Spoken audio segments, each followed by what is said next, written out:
ప్రవళిక అనే యువతి ఆత్మహత్య చేసుకుంటే లవ్ స్టోరీ, లవ్ యాంగిల్ అంటగట్టిన దుర్మార్గపు నీచమైన ప్రభుత్వం గత ప్రభుత్వం అని చెప్పి నేను ఈరోజు చెప్తా ఉన్నా.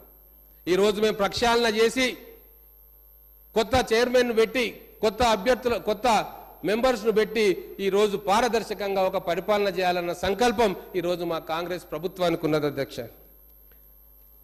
ఉద్యోగాలు ఇచ్చినామని చెప్పి వీళ్ళు ఎలక్షన్ల ముందు ఎన్నో మాటలు చెప్పిండ్రు. కానీ ఎన్ని ఉద్యోగాలు ఇచ్చినో నీకు తెలుసు, మాకు తెలుసు.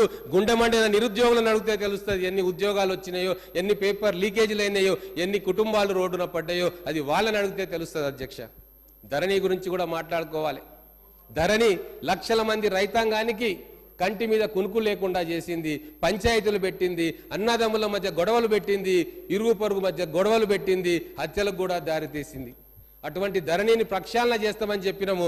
ఆ దిశగా మా ప్రయత్నం కొనసాగుతుంది. కమిటీ చేసినాం, మా సీనియర్ మంత్రుల నాయకత్వంలో అధికారులతోటి కమిటీ చేసినాం. ఖచ్చితంగా ధరణిలోని లోపాలను సవరిస్తాం, అవసరమైతే ప్రక్షాళన చేస్తాం. రివ్యూ సందర్భంగా నేను కూడా అక్కడ ఉన్నా. మా ముఖ్యమంత్రి గారు ఒక వ్యాలిడ్ పాయింట్ అక్కడ లేవనెత్తినారు అధ్యక్ష. ఎక్కడనో టెరాసిస్ అనే సంస్థ ధరణి యొక్క మాస్టర్ కి దాని చేతిలో ఉంది. అది విదేశీ సంస్థ. దాని మూలాలు ఎక్కడున్నాయో, దాని డైరెక్టర్లు ఎవరో, దాని ఓనర్లు ఎవరో కూడా ఎవరికి తెలియదు. మరి ఒక విదేశీ సంస్థకు మన భూభాగంలో, భారత భూభాగంలో ఆస్తుల విలువ, మనుషుల సమాచారం అంతా కూడా ఇస్తే అది దేశ సమగ్రతకు ముప్పు కాదా అని చెప్పి ఆ రోజు మన గౌరవ ముఖ్యమంత్రి గారు ప్రశ్న లేవనెత్తిరు. అందుకోసమే రాష్ట్ర ప్రభుత్వానికే ఈ ఇన్ఫర్మేషన్ అంతా ఉండాలని చెప్పి అది మళ్ళీ రాష్ట్ర ప్రభుత్వ కంట్రోల్కి ఆ ఇన్ఫర్మేషన్ తీసుకొచ్చిన ఘనత మన కాంగ్రెస్ ప్రభుత్వాన్ని అని చెప్పి ఇప్పుడు తెలియజేసుకుంటా ఉన్నాం. ఆర్థిక క్రమశిక్షణ గురించి కూడా మళ్ళీ మనం మాట్లాడుకోవాలి. ఏ ప్రభుత్వమైనా పారదర్శకంగా ఉంది అంటే దానికి ఎగ్జాంపుల్ శ్వేతపత్రం ప్రకటిస్తుంది అధ్యక్ష. ఆర్థిక శ్వేతపత్రం మేము ప్రకటించినాం, విద్యుత్ మీద శ్వేతపత్రం ప్రకటించినాం. ఎంత నిష్పక్షపాతంగా ఉన్నామో ఇది ఒక్కటి చాలా అధ్యక్ష. మా ప్రభుత్వం లైన్ ఎట్లా ఉండబోతుంది, మా ప్రభుత్వం భవిష్యత్తులో ఎటువంటి కార్యక్రమాలు చేస్తుంది, ప్రజాపాలన, ప్రజా సంక్షేమమే దృష్టిగా మా పాలన కొనసాగుతుంది. దాపరికం ఉండదు మాకు. ఏ విషయం కూడా ప్రజలతో చర్చిస్తాం. ఈ అసెంబ్లీ సాక్షిగా నిర్ణయాలు ఉంటాయి. ఈ అసెంబ్లీ సాక్షిగా డిబేట్ జరుగుతుంది. ప్రతిపక్ష సభ్యులకు కూడా సముచిత సమయం ఇస్తాం, వాళ్ళకు కావాల్సినంత సమయం ఇస్తామని చెప్పి ఆ రోజు ముఖ్యమంత్రి గారు చెప్పడం జరిగింది. కానీ గతంలో ఏం జరిగింది అధ్యక్ష?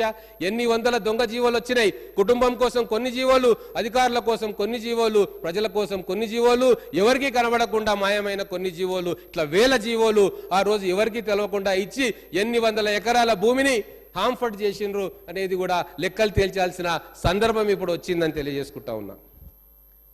సీఎం కుర్చీ అంటే సింహాసనం కాదు, అధికారం అంటే రాజరికం కాదు.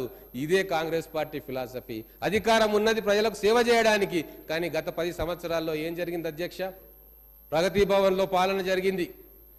రజనీకాంత్ గారు డైలాగ్ ఒకటి ఉంటుంది, చాలా మందికి తెలిసే ఉంటుంది, పంచ్ డైలాగ్. అప్పుడప్పుడు ప్రతిపక్ష సభ్యులు కూడా కొన్ని పంచ్ డైలాగులు కొడతా ఉంటారు.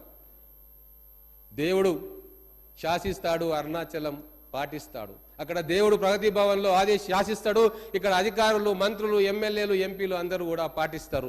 అందుకే పరిపాలన ఇంత అగమ్య గోచరంగా తయారైంది. అందుకే ప్రజలు వాళ్ళని తిరస్కరించిండ్రు. అందుకే ఈరోజు ఒక పారదర్శక పరిపాలన, ఆర్థిక క్రమశిక్షణతో కూడిన పరిపాలన రావాలని చెప్పి మా ప్రభుత్వం కృషి చేస్తూ ఉంది.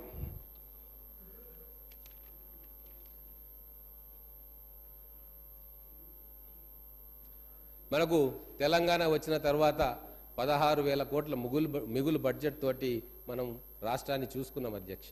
ధనిక రాష్ట్రంగా మనం భావించుకున్నాం. కానీ 10 ఏళ్ల పరిపాలన తర్వాత ఈరోజు దాదాపుగా 7 లక్షల కోట్ల రూపాయలు ఈరోజు అప్పుగా మిగిల్చిపోయింది గత ప్రభుత్వం.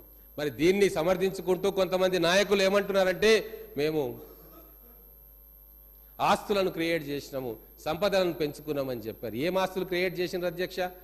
1,00,000 కోట్ల రూపాయలు కాళేశ్వరం ప్రాజెక్టులో పెడితే ఆ మేడిగడ్డ బ్యారేజ్ మునిపోతా ఉంది. సుందిల్లా అన్నారం పరిస్థితి ఏముందో తెలియదు. అవా ఆస్తులు నిలబెట్టేదంటే కాంగ్రెస్ ప్రభుత్వం గతంలో నిలబెట్టింది అధ్యక్ష. 60 సంవత్సరాల క్రితం కట్టిన నాగార్జున సాగరము, 40 సంవత్సరాల క్రితం కట్టిన శ్రీశైలం ప్రాజెక్టు, 30 సంవత్సరాల క్రితం కట్టిన జూరాల ప్రాజెక్టు నిటారుగా నిలబడి కాంగ్రెస్ పార్టీ డెవలప్మెంట్ మోడల్ ఏంది అని చెప్పి ఈరోజు ప్రపంచానికి సగర్వంగా చాటుతుంది. అదే మా కాంగ్రెస్ మోడల్. మరి బీఆర్ఎస్ మోడల్ ఏంది అంటే కూలిపోతున్న మేడిగడ్డ, శిథిలమవుతున్న పాఠశాలలు, బాత్రూంలు, టాయిలెట్లు లేని వసతి గృహాలు. ఇది బీఆర్ఎస్ పార్టీ మోడల్ అని ప్రజలు నిర్ద్వందంగా తిరస్కరించారు అధ్యక్ష. ఇవన్నీ కూడా చాలా చిన్న విషయాలంట. గౌరవ మాజీ మంత్రులు కొంతమంది అంటారు కాళేశ్వరం ప్రాజెక్టు కుంగిపోవడము, కాళేశ్వరం ప్రాజెక్టులో నీళ్లు రాకపోవడము ఇవి చాలా చిన్న విషయాలంట. మరి పెద్ద విషయాలు ఏందో మాకైతే అర్థం కావు. తెలంగాణ సమాజానికి చాలా పెద్ద విషయం. లక్షల కోట్ల ప్రజాధనం గోదావరి నీళ్లలో ముంచేసిన అంతకంటే పెద్ద విషయం ఇంకోటి ఉండదు. మరి మా పాలమూరు ప్రాజెక్టులకు కూడా వస్తాం.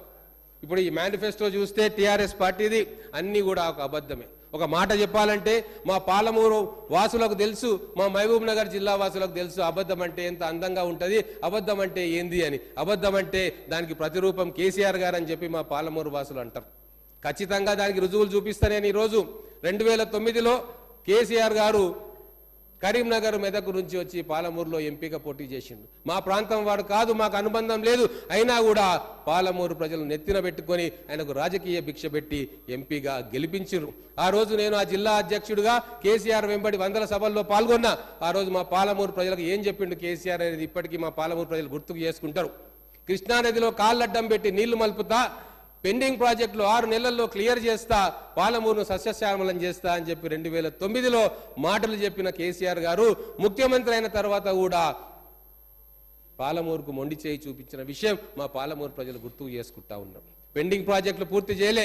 జూరాల నుంచి రావాల్సిన పాలమూరు రంగారెడ్డి లిఫ్ట్ ఇరిగేషన్ ను పైపులకో, కాసులకో, కమిషన్లకో కక్కుర్తిపడి శ్రీశైలం బ్యాక్ వాటర్ కు తీసుకుపోయి ఇప్పటికీ కూడా ఎన్విరాన్మెంట్ క్లియరెన్స్ కావాలని, ఫారెస్ట్ క్లియరెన్స్ కావాలని రకరకాల క్లియరెన్స్లతోటి ఆ ప్రాజెక్టును త్రిశంకు స్వర్గంలో